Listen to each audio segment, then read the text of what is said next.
Good morning boys and girls.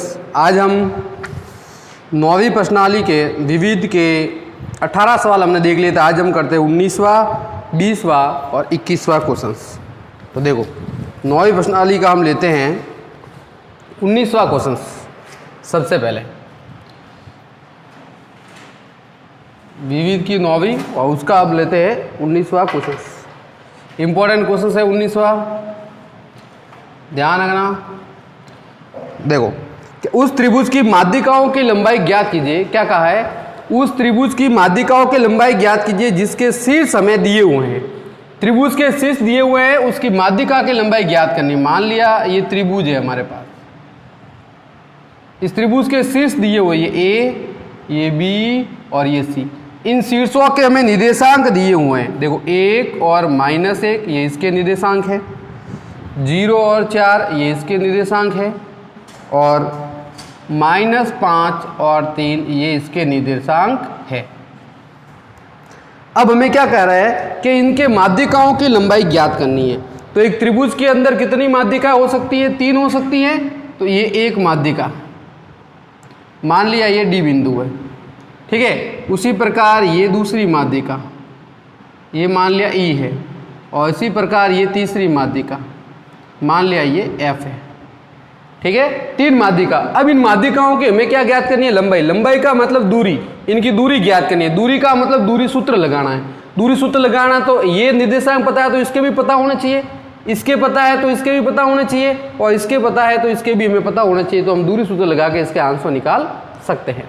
तो देखो ये क्या है? माध्यिका है। माध्यिका क्या करती है? सीडी माध्यिका है। तो माध्यिका का जो ये बिंदु है, माध्यिका क्या करती है? इस त्रिभुज को 2 बराबर क्षेत्रफलों में बांटती है, और जिस भुजा पे ये माध्यिका है उस भुजा को भी ये 2 बराबर भागों में बांटती है। तो बताओ डी क्या हुआ? डी इस ए बी का क्या हुआ? मध्य बिंदु हुआ। डी ए बी का क्या हुआ? क्योंकि ये सीडी माध्यिका है, किस पर है? ए बी पे। तो ध्यान रखना कि माध्यिका का काम होता है इस भुजा को 2 बराबर भागों में बांटना, साथ ही साथ इस 2 त्रिभुज को भी 2 क्षेत्रफल में बांटना, इस त्रिभुज को 2 बराबर क्षेत्रफलों में बांटना। तो डी क्या हो गया? ये ए बी का मध्य बिंदु है, ई किसका मध्य बिंदु? बी सी का मध्य बिंदु है, और एफ किसका मध्य बिंदु है? ए सी का मध्य बिंदु है। तो डी हुआ किसका मध्य बिंदु? ए बी का। तो बताओ हम डी का निर्देशांक पहले पता कर सकते हैं। डी के निर्देशांक पता कर सकते हैं किससे? इस ए बी से हम डी के निर्देशांक पता कर सकते हैं, बी सी से हम ई के निर्देशांक पता कर सकते हैं, और ए सी से हम एफ के निर्देशांक पता कर सकते हैं। जब इसके निर्देशांक हमारे पास आ जाएंगे तो ये दूरी भी हम निकाल, पहले पता करते हैं इनके। देखो डी का मध्य बिंदु निकालते हैं। मैं डायरेक्ट निकाल रहा हूं, यहीं पर दूरी में अलग निकालूंगा। पहले डी के मध्य बिंदु को मैं डायरेक्ट यही निकाल लेता हूं, और फिर उसके बाद आपकी जो दूरी है, दूरी का हम फार्मूला लगा के करेंगे। तो मध्य बिंदु आप ध्यान रखना कि मैं किस तरीके से निकालूं। मध्य बिंदु का फार्मूला हमें पता ही है। ये देखो x1 हो गया, ये y1 हो गया, ये क्या हो गया? x2 हो गया, और ये y2 हो गया, ठीक है। ठीक इसी प्रकार इसको x3 मान लेता हूं और इसको y3 मान लेता हूं। तो बताओ d के निर्देशांक ज्ञात करना है। तो मध्य बिंदु का फार्मूला क्या? x1 प्लस x2 बट्टा 2, x1 प्लस x2 बट्टा 2, ये मध्य बिंदु के निर्देशांक ज्ञात करने का फॉर्मूला है। क्या है? x1 प्लस x2 बट्टा 2। तो बताओ x1 कितना है? 1, x2 कितना है? 0, 0 और 1 कितना हुआ? 1, और 1 में किसका भाग देना है? 2 का। तो बताओ x का मान कितना आ गया? 1 बट्टा 2। तो d के x का मान कितना आ गया? 1 बट्टा 2। दूसरा देखो y का मान ज्ञात करना, तो y1 प्लस y2 बट्टा 2, मध्य बिंदु का यही फॉर्मूला है कि मध्य बिंदु के निर्देशांक ज्ञात करने हैं। तो y1 प्लस y2 बट्टा 2, y1 कितना है? -1, y2 कितना है? 4, 4 में से 1 गया तो पीछे कितने रहे? 3, और 3 में 2 का भाग दिया तो 3 बट्टा 2। आई बात समझ में? ये इसका मध्य बिंदु आ गया। चलो अब मैं बात करता हूं ई की। श्याम देखो ऐसे कैसे ई की? बताओ ई किसके बीच में? सी और डी के बीच में। तो ये इसका x2 और इसका x3 और 2 का भाग। आई बात समझ में? इसके x का मान, इसके x का मान लेके 2 का भाग, जिसके बीच में उसके x का मान लेके 2 का भाग देना है। तो बताओ 0 और -5 हो गए, और -5 में 2 का भाग दिया तो -5 बट्टा 2, ये इसके निर्देशांक x की वैल्यू। फिर देखो y2 और y3 बट्टा 2, तो y2 कितना है? 4, 4 और 3 7, तो 7 बट्टा 2, ये इसके y का मान हो गया ई के। अब बात करते हैं f की। f किसका मध्य बिंदु है? a और c का। तो x1 x का इसके x और इसके x को जोड़ के 2 का क्या करना है, भाग देना। वही मध्य बिंदु के लिए सब में यही फॉर्मूला है, जिसके बीच में है उन दोनों के x और x को जोड़ के 2 का भाग देना है। तो यहाँ 1 हो गया या -5 हो गया, जोड़ेंगे तो -5 में से 1 जाएगा तो -4 रहेंगे, और -4 में 2 का भाग दूंगा तो क्या हो जाएगा, -2 हो जाएगा। ये इसके x का मान हो गया। y का मान देखो -1 और 3 और -1 को जोड़ेंगे तो क्या रहेगा, +2 रहेगा, क्योंकि -1 और 3 का मतलब क्या हुआ, +2 हुआ, हमें 2 का भाग देंगे तो कितना हो जाएगा, 1 हो जाएगा। तो बताओ ये इसके होंगे मध्य बिंदु। तो आई बात समझ में, ये इसका मध्य बिंदु, ए बी का मध्य, डी के निर्देशांक आगे, ई के निर्देशांक आगे और एफ के निर्देशांक आगे। अब इनकी हमें क्या निकालनी है, दूरी। तो दूरी के लिए देखो बिल्कुल सिंपल है, ये CD निकाल देंगे, एक बार ए निकाल देंगे, एक बार बी एफ निकालेंगे। दूरी सूत्र वाला फार्मूला हमें पता ही है, तो बस दूरी सूत्र वाला फार्मूला लगाना है। तो देखो सबसे पहले मैं निकाल देता हूं CD। तो बताओ फार्मूला क्या होता है, फार्मूला वही होता है x2 - x1 का होल स्क्वायर, y2 - y1 का होल स्क्वायर। जो भी निर्देशांक है हमें CD निकालना है। तो देखो CD के डायरेक्ट लिख देता हूँ, -5 में से क्या जाएगा, 1/2, यानी या फिर 1/2 में से -5 घटा दो, बात वो की वो है, किसी एक को मानना है। तो ये x3 y3, इसको बोलिए x4 y4 मान लो, ये x4 मान लिया और इसको y4 मान लो, कोई प्रॉब्लम नहीं। तो x4 में से x3 घटा दो या x3 में से x4 घटा दो, किसी भी मान को लिख सकते हो। तो 1/2 में से -5 घटा दो या -5 में से, तो मैं देखो 1/2, ये 1/2 में से -5 घटाना, सूत्र में क्या आएगा, माइनस आएगा, तो माइनस का ये क्या हो जाएगा, प्लस हो जाएगा, ये 5, क्योंकि फॉर्मूला तो वही है, x2 - x1 का होल स्क्वायर, y2 - y1 का होल स्क्वायर। बताओ फिर क्या है, 3/2 में से क्या घटाना है, 3, तो बिल्कुल 3/2 में से, ये 3/2 में से क्या जाएगा, 3, तो 3/2 - 3 का क्या हो जाएगा, होल स्क्वायर। आई बात समझ में, क्योंकि x2 - x1 है, तो ये अगर पीछे वाला मान माइनस में होता है तो यहाँ बीच में प्लस आ जाता है। तो 1/2 में से -5 घटाओ, देखो -5 पीछे वाला माइनस में है, इसलिए मैंने यहाँ क्या कर दिया, प्लस में। 3/2 में से 3 घटाना था, ये क्या माइनस में है, नहीं है, इसलिए ये माइनस ऐसा का ऐसा सूत्र में रहा। देखो अब आगे हम सॉल्व करते हैं। तो CD बराबर √,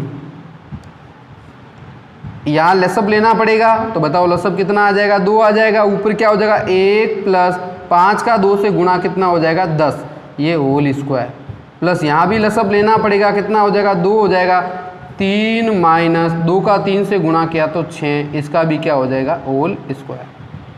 यही बात समझ में, चलो आगे सॉल्व करते हैं। तो बताओ CD बराबर क्या हो जाएगा, √, CD बराबर देखो 10 और 1 कितना हो गया, 11, ये 11/2, 11/2 का क्या हो जाएगा, होल स्क्वायर, फिर प्लस, बताओ 3 में से -6 गए तो माइनस के 3 रहेंगे, ये -3/2, इसका भी क्या करना है, होल स्क्वायर। तो आगे क्या होगा, देखो CD बराबर, बताओ 11 का स्क्वायर कितना होता है, 121, 2 का स्क्वायर कितना होता है, 4, 11 का स्क्वायर कितना होता है, 121, 2 का कितना होता है, 4, 3 का स्क्वायर -3 या प्लस के 3 सेम ही होता है, ध्यान रखना, -3 का -3 से गुणा करेंगे तो प्लस हो जाएगा। 3 का स्क्वायर कितना हुआ, 9, और 2 का स्क्वायर कितना हुआ, 4। बताओ CD बराबर, बताओ क्या हुआ, 121 और 9, भाई लसअप एलसीएम क्या आ जाएगा, दोनों के बट्टे में 4 है ना, तो ये 4 आ गया एलसीएम। अभी बात समझ में, 121 और 9 कितने हुए, 130 हो गए, कितने हो गए, 130। अब आप आगे देखो, बताओ इन दोनों में से वर्गमूल किसका होगा, क्या 130 का वर्गमूल होगा, नहीं होगा। देखो कैसे, 130 का मैं √ करता हूँ, क्या देखो बताओ वर्गमूल होता है क्या इसका, सॉरी गुणनखंड करता हूँ, तो 2 का भाग दिया तो कितने आ गए, 2 का भाग दिया तो 65 हो गए।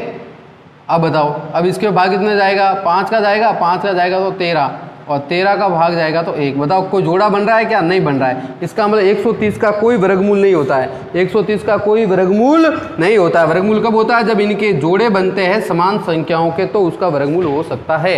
इसका मतलब 130 का कोई वर्गमूल नहीं है। तो बताओ 130 तो ऊपर ऐसे के ऐसे रहे, अंडूड में रहे कि नहीं रहे, 130 का कोई वर्गमूल, अंडूड दोनों पर है, 4 पर भी है, 130 पर भी है।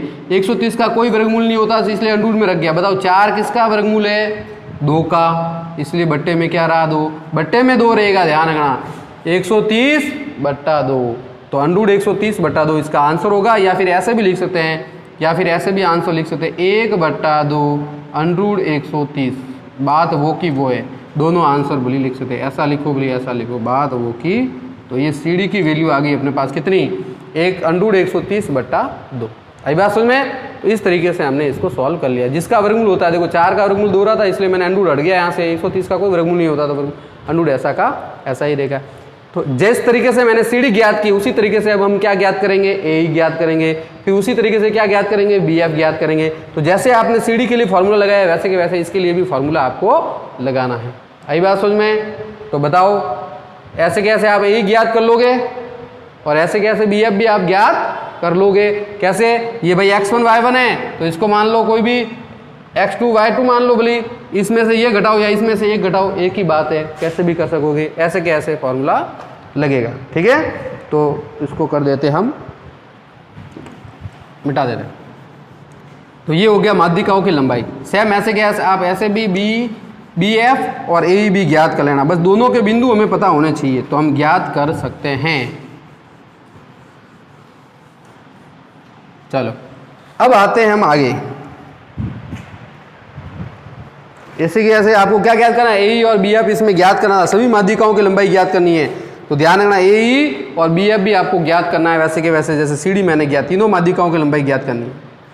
अब आते हैं 20वां क्वेश्चन। देखो 20वां क्वेश्चन क्या है, क्वेश्चन नंबर 20 क्या कहा है, सिद्ध कीजिए कि बिंदु 5, 7 और 3, 9 को मिलाने पर रेखाखंड का मध्य बिंदु वही है जो बिंदु 8, 6 और 0, 2 को 0, 10 को मिलाने पर रेखाखंड का मध्य बिंदु। बिल्कुल सिंपल है।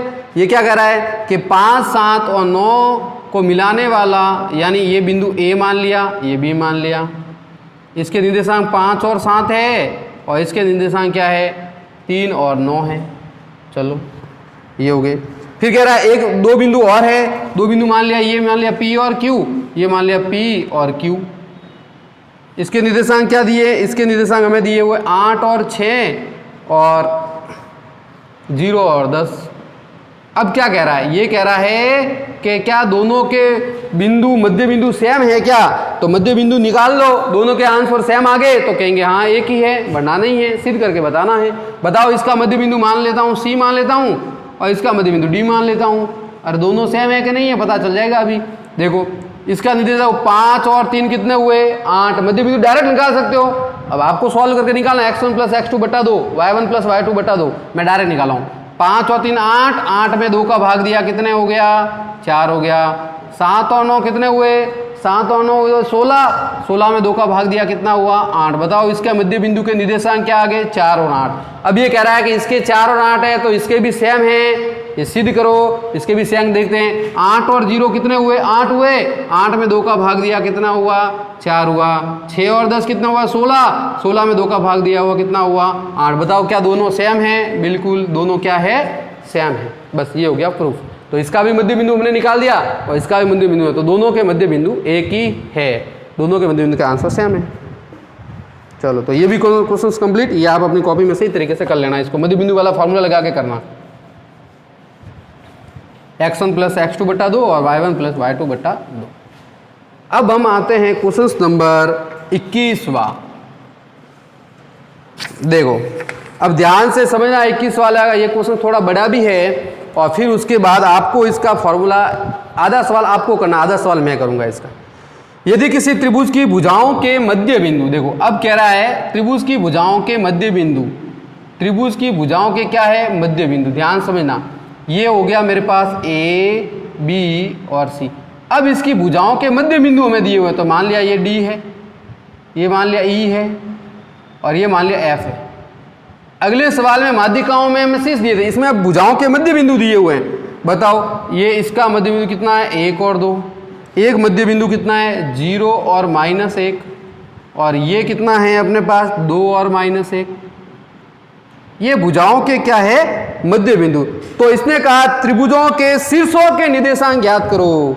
मध्य बिंदु दिए हुए हैं, शीर्ष के निर्देशांक ज्ञात करना। तो बताओ इसको क्या मान लेता हूँ, x1 y1, इसके निर्देशांक क्या मान लेता हूँ, x2 y2, इसके निर्देशांक क्या मान लेता हूँ, x3 y3। मतलब हमें ये निकालना है x1 y1, x2 y2, x3 y3। दिया हुआ क्या है, मध्य बिंदु। क्या दिया हुआ है, मध्य बिंदु। तो देखो मध्य बिंदु से ही सॉल्व करेंगे सॉल्व किससे करें, मध्य बिंदु वाला फॉर्मूला दिया तो मध्य बिंदु से ही करेंगे। चलो मध्य बिंदु वाला देखो, ए बी का मध्य बिंदु कौन है, डी है। तो सबसे पहले फॉर्मूला देखो, डी किसका मध्य बिंदु है, ए बी का ना, डी ए व बी का मध्य बिंदु है।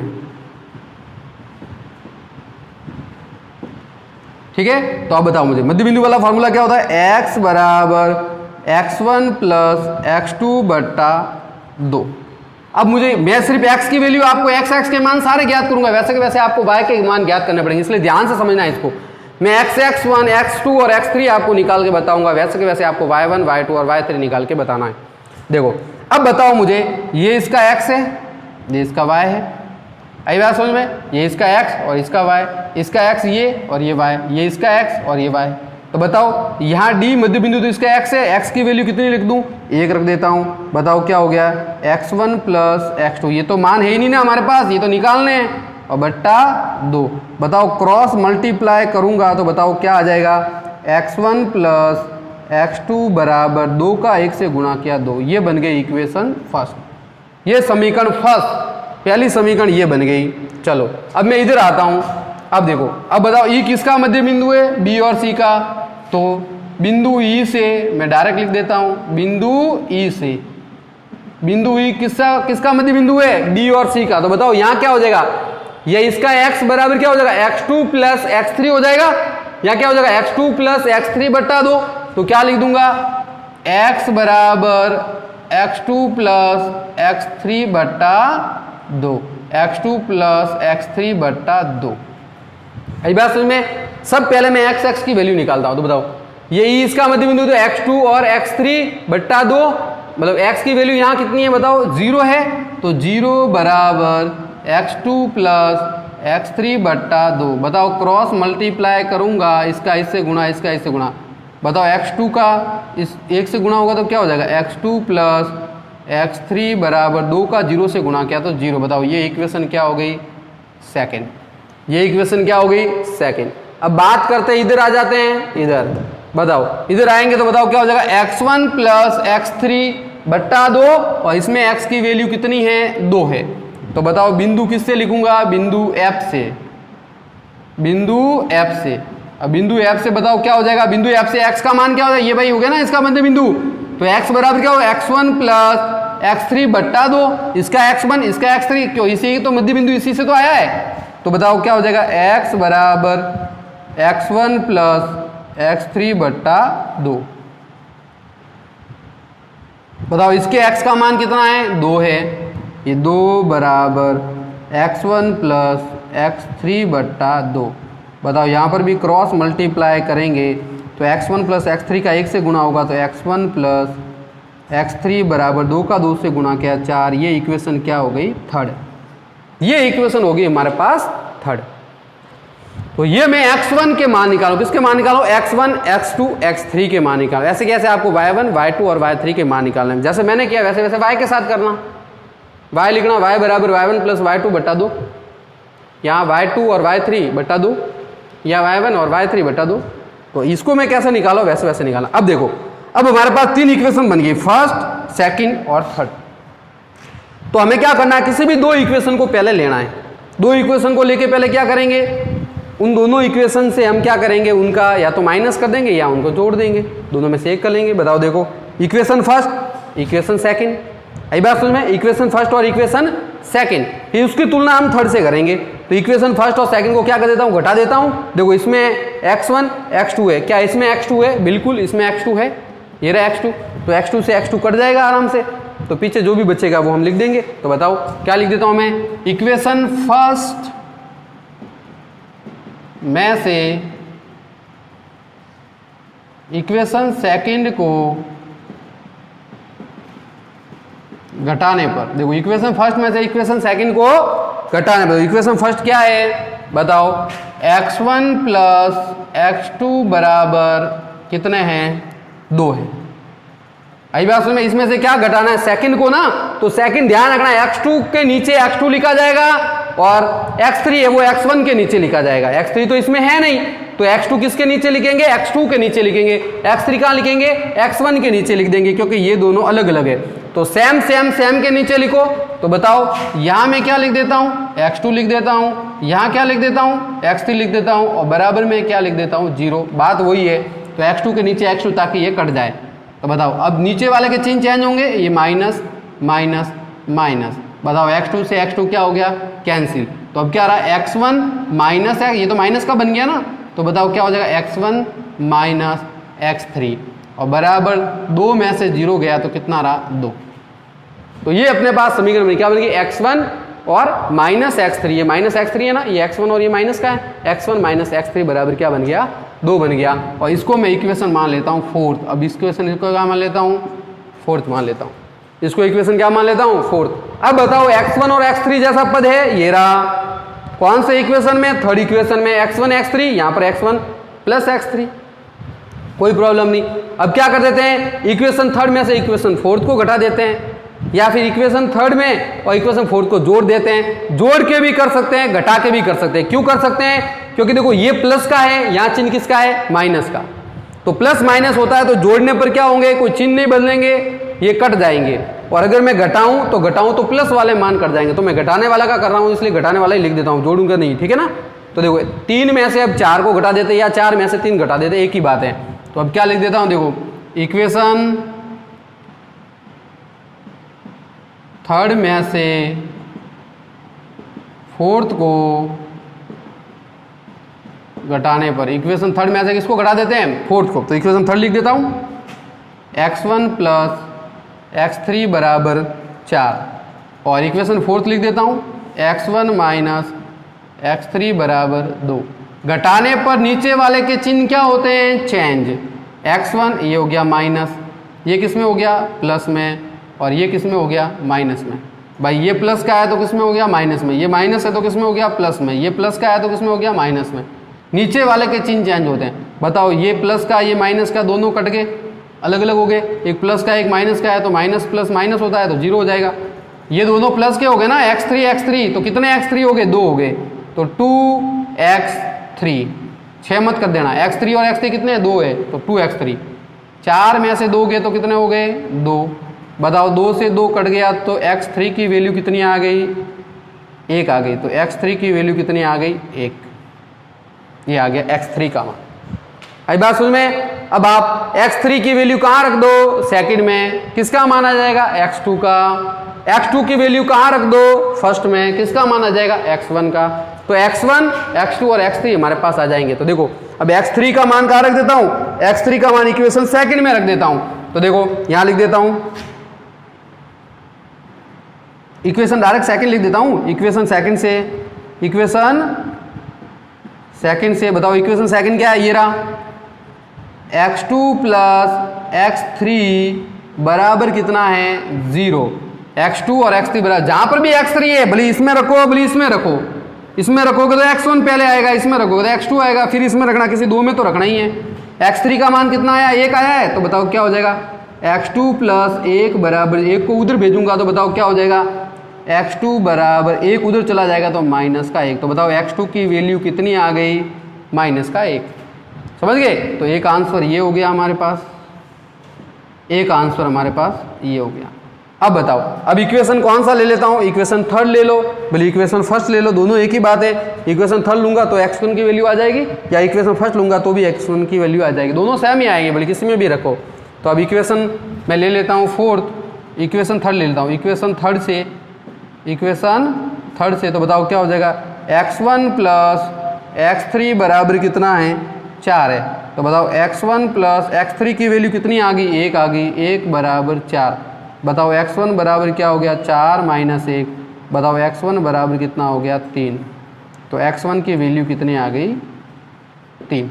अब देखो इसमें रखा होता तो x3 का मान देख लो आप खुद ही, x2 की मान कितना आया, x2 का मान कितना आया, माइनस का 1। देखो रखो -1 रखते ही इधर जाएगा +1, और 2 और 1 कितने हो जाएंगे, 3। तो यहाँ पर भी x1 3, इधर भी x1 3। तो आई बात समझ में। तो देखो मैंने क्या मान ज्ञात किए, 3 मान मैंने निकाले आपके पास। x1 का मान मैंने निकाल दिया, कितना आया है, ये आया है 3। फिर मैंने बताया कि x2 का मान मैंने निकाला, ये कितना आया, -1। और x3 का मान ये कितना आया, 1। तो मैंने इस तरीके से x1, x2 और x3 निकाला। आपको सेम तरीके से y1, y2, y3 निकालना है। इसी तरीके से y1 plus y2 plus y3 निकलेगा। तो देखो पहला क्या हो जाएगा, y का मान 2 है, यहां लिख दोगे y बराबर y1 प्लस y2 बटा 2, ये रहा y1, ये रहा y2 बटा 2, y का मान कितना है 2, बस वही क्रॉस गुणा करके इक्वेशन फर्स्ट। फिर इधर की बात करेंगे, y का मान कितना है यहाँ पर -1 है, या -1 आ जाएगा। यहाँ क्या हो जाएगा y2 और y3 और y3 बटा 2, 2 से क्रॉस गुणा, यहाँ पर भी इक्वेशन बन जाएगी। फिर बिंदु F की तरफ आओगे, यहाँ बताओ y का मान कितना है, -1 है या y का मान -1, क्या हो जाएगा y1 प्लस y3 बटा 2 क्रॉस गुणा, फिर वही आपको इक्वेशन जैसे मैंने किया इक्वेशन फर्स्ट में से इक्वेशन सेकंड घटा देना, उसी तरीके से आप करोगे तो आपके आंसर भी आ जाएंगे। समझ गए? तो ये हमने निकाल दिए, इसके x की वैल्यू निकाली, सिर्फ x1, x2 और x3 की वैल्यू निकाली है, बाकी वैल्यू आपको निकालनी है। बाकी वैल्यू किसको निकालनी है, आपको निकालनी है। तो इसको अच्छी तरीके से सॉल्व कर लेना और इसके आंसर निकाल लेना, ठीक है। चलो तो इसको मैं मिटाता हूँ। एक और y1 plus y2 plus y3 आपको निकालना है, अच्छी तरीके से इसको समझ के फिर निकाल लेना। तो ये क्वेश्चन हो गया अपने पास 21वां।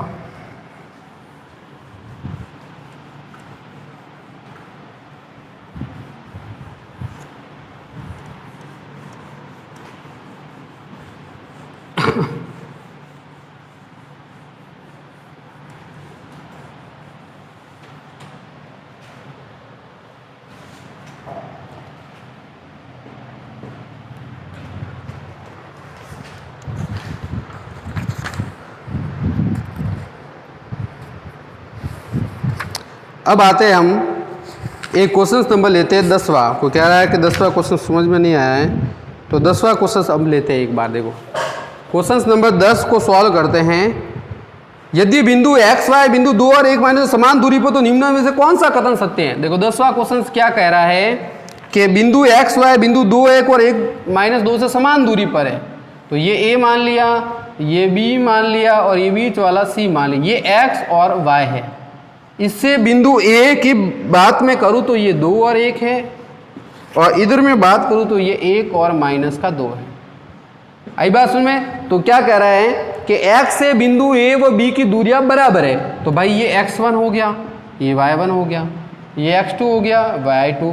मैंने क्या कहा था कि इसको सॉल्व करें तब आपको ध्यान रखना है कि इससे इसकी दूरी और इसकी दूरी बराबर है, तो क्या लिख देंगे हम, AC बराबर है BC के। आई बात समझ में? बताओ यहाँ अंडूड हो जाएगा, बताओ इधर भी अंडूड हो जाएगा, ये हो गया। तो बताओ यहाँ क्या हो जाएगा, x2 माइनस x1 का होल स्क्वायर, फॉर्मूला ये। चलो यहाँ पर मैंने क्या किया है, और प्लस y2 माइनस y1 का होल स्क्वायर, ये इसके लिए लगेगा, BC के लिए BC का लगेगा, x2 माइनस x1 का होल स्क्वायर और प्लस y2 माइनस, फॉर्मूला तो ये एक ही है, बस यहाँ चेंज हो जाती है संख्या। तो भाई ये x1 y1, लेकिन इसके लिए मुझे क्या मानना पड़ेगा, इसको मैं छोड़ देता हूँ, इसको मैं क्या मान लेता हूँ x2 और y2, क्योंकि AC निकालना है तो AC के मान यहाँ होने चाहिए, x1 y1 ये x2 y2 ये AC के लिए, ठीक है। इसके लिए मान लेता हूँ तो मैं x3 और ये लिख देता हूँ y3, फार्मूला तो यही है, इसी में बस ये चेंज करना है कि भाई x2 x1 हो जाएगा।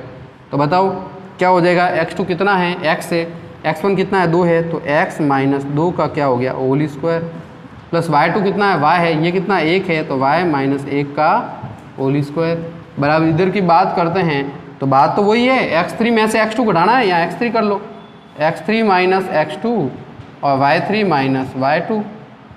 चलो एक ही बात, इसमें से ये घटाना है, तो 1 माइनस x का होल स्क्वायर और माइनस 2 में से y घटाना है, तो माइनस 2 माइनस y का होल स्क्वायर। दोनों तरफ वर्ग कर देंगे तो अंडूड हट जाएगा, तो क्या लिख देते हैं, दोनों तरफ वर्ग करने पर, दोनों तरफ वर्ग करने पर, दोनों तरफ वर्ग करने पर अंडूड हट जाएगा। तो बताओ यहाँ क्या रह जाएगा, यहाँ रह जाएगा x माइनस 2 का होल स्क्वायर और प्लस y माइनस 1 का होल स्क्वायर बराबर, इधर क्या रहेगा 1 माइनस x का होल स्क्वायर और प्लस क्या रहेगा माइनस 2 माइनस y का होल स्क्वायर। सॉल्व करते हैं इसको, तो इसको सॉल्व करते हैं तो वही लगेगा a square minus 2ab plus y square, तो 4x और प्लस 4 ये लग जाएगा। X square minus 4x plus 4, क्योंकि एक्स स्क्वायर दो इन दोनों का गुणा करके 2 से 2 का x से गुणा 2x, 2x का 2 से गुणा किया तो 4x और 2 का स्क्वायर 4 हो गया। y माइनस 1 का करेंगे तो बताओ क्या हो जाएगा, plus Y square minus 2y और प्लस 1। ये इसका a square minus 2ab plus B square वाला फॉर्मूला मैंने लगा दिया। बराबर में लगाऊंगा तो बताओ क्या हो जाएगा, बराबर में देखो 1 का स्क्वायर कितना हुआ 1 माइनस हो जाएगा 2x और प्लस x का स्क्वायर, फिर प्लस बताओ इसमें लगाऊंगा तो क्या होगा, माइनस 2 का स्क्वायर प्लस का 4, ठीक है, फिर बीच में प्लस आएगा। देखो माइनस 2 और माइनस वाई, ध्यान रखना इन दोनों का गुणा करूंगा, माइनस 2 का वाई से गुणा करूँ माइनस 2 और माइनस 2 का माइनस 2 से गुणा करूंगा तो प्लस का 4y आएगा। ध्यान रखना यहाँ लगाएंगे तो प्लस का 4y और प्लस वाई स्क्वायर। ये गलती अगर आप कर रहे हो तो फिर मानस में नहीं आएगा। ध्यान रखना यहाँ माइनस 2 का स्क्वायर किया तो कितना आ गया, 4 आ गया ना भाई। इसको मैं ऐसे लिखूंगा ना, a square minus 2ab plus B square, तो ए देखो क्या है माइनस 2 का स्क्वायर, माइनस 2 इंटू ए का मान कितना है माइनस 2, बी का मान कितना है वाई और प्लस वाई का स्क्वायर। बताओ क्या हो जाएगा, 2 का स्क्वायर 4 माइनस माइनस प्लस तो कितना हो गया 4y और प्लस क्या हो जाएगा वाई स्क्वायर। तो इसका आंसर ये आएगा। ध्यान रखना अगर ये आपने गलती की तो फिर आंसर गलत हो जाएगा। तो इस तरीके से ये करना है। अब देखो करते हैं, वो काटता हूँ मैं। देखो एक्स स्क्वायर इधर प्लस का, ये प्लस का कैंसिल। बताओ आगे देखो 4 प्लस का, ये 4 प्लस का कट गया, वाई स्क्वायर प्लस का, ये वाई स्क्वायर प्लस का कट गया। दोनों सेम सेम काटने हैं, ये 1 प्लस का, ये 1 प्लस का कट गया। क्या रहा वो देख लो, ये माइनस के 4x है, इधर माइनस के 2x है, इधर भेज दो तो माइनस के 4x माइनस के 2x इधर आ गए तो क्या हो गए प्लस के 2x। बताओ यहाँ क्या है माइनस का 2y, वहाँ प्लस का 4y, तो 4y ये गया उधर तो क्या हो जाएगा, ये 2 उधर चला गया तो क्या हो गया प्लस के 2y, प्लस के क्या हो गए 2y हो गए। देखो माइनस 4 में से 2x गाया जाएगा, बताओ कितने रहेंगे, माइनस के 2x रहेंगे और बराबर 4y और 2y कितने हो जाएंगे 6y। बताओ 2 से ये कट गया ना, 2 से कट गया कितनी बार 3 बार, कितनी बार कट गया 3 बार। तो अंदर लाओ, अंदर लाएंगे तो बताओ क्या हो जाएगा माइनस का x, ये माइनस का x, ये 3y अंदर लाएंगे तो क्या हो जाएंगे माइनस के 3y बराबर 0, माइनस के 3y बराबर 0। तो इस समीकरण को भी हम मान सकते हैं। अगर ये आप नहीं चाहते हो, ये अगर एग्जाम इसमें नहीं है तो देखो क्या होगा, इसमें से माइनस कॉमन ले लो बाहर, माइनस जैसे ही बाहर लोगे तो अंदर वाले के चिन्ह चेंज हो जाएंगे, अंदर वाले के चिन्ह चेंज हो जाएंगे बराबर में 0। इसमें से माइनस बाहर ले लो, माइनस बाहर लेते ही क्या होगा, ये माइनस जैसे ही बाहर लिया मैंने क्या ले लिया, ये माइनस बाहर, तो माइनस या फिर इसको x को उधर ही भेज दो ना, x को उधर भेजते ही ये समीकरण आ जाएगा। चलो ऐसे या तो इस तरीके से करो। अब इस माइनस का किससे गुणा हो जाएगा 0 से, तो बताओ क्या हो जाएगा भाग हो जाएगा या यहाँ भाग हो जाएगा, तो बताओ क्या हो जाएगा x प्लस 3y बराबर 0 आ जाएगा। तो ये अपने पास इक्वेशन आएगी x प्लस 3y बराबर 0। अगर ये नहीं तो ऐसे ही कर लो, देखो ये माइनस का x है, यहाँ 3y है, ये क्या है माइनस का x और बराबर में क्या है 3y। इस x को उधर भेज दो, x को उधर भेजोगे तो क्या हो जाएगा, यहाँ क्या रहेगा 0 रहेगा, x उधर चला जाएगा तो प्लस का x और यहाँ 3y तो प्लस का था ही, ये 3y बराबर क्या हो जाएगा 0। ये आ गया इक्वेशन। तो ये इक्वेशन जो अगर बुक्स में है वो हमारी राइट है। तो क्या हो जाएगी x प्लस 3y बराबर 0, आंसर क हो जाएगा, क्या हो जाएगा क, इसका आंसर हो जाएगा। तो ये हो गया 10वां क्वेश्चन। तो आज ये हमारी विविध 9.1 9.2 कंप्लीट। अब इसके कुछ एग्जाम्पल होंगे तो वो हम कल आगे सॉल्व करेंगे। मतलब अब आप ध्यान रखना कि सैटरडे को आपको मैथ्स का टेस्ट होगा। किसका टेस्ट होगा, मैथ्स का। ध्यान रखना सैटरडे को आपके पास संडे को आपके मैथ्स का टेस्ट होगा, वही टाइम 8 से 9 बजे के बीच में। और पर्सनली जो है वो हो जाएगी